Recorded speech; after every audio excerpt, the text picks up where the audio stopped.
We hear a lot of people talk about Pan Africanism, but we have never really asked ourselves, what is Pan Africanism? Our forefathers that had a vision of Pan Africanism had a different picture in mind. When they dreamt or tried to formulate Pan Africanism, they never envisioned all African citizens running away from their countries and all gathering in South Africa illegally. Bantu bakithi iqiniso liyadingeka.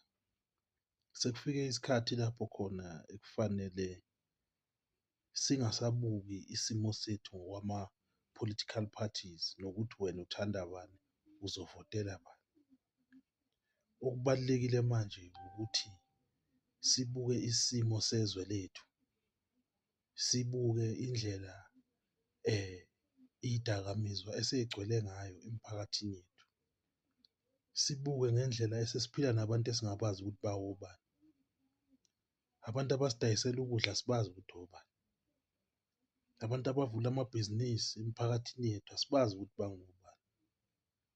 Lokho kuveza ngokusobala ukuthi thina kukhona okungekho kuhle esisesikwenza. That means ukuthi we have let our guard down. It means ukuthi we have let our guard down and umsebenzi ebekufanele siwenze ukuthi sigade lelizwe ususehlule, because we have been dependent too much on a government that does not care about us. Sesifikile isikhathi sokuthi manje thina njengabantu kube yithina esiyisukumelayo, siyilwele lelizwe lethu, ngoba sekubonakele ukuthi ama-political parties will always be caught up in their petty politics. Isikhathi sokuthi sisukume bantu bakithi.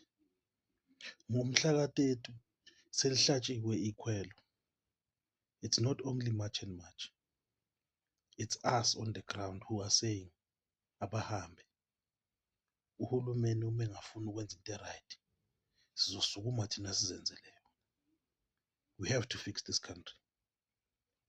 We do not hate our African brothers and sisters, but we need our space. Without space, we cannot breathe. We need to fix our country. Abahambe.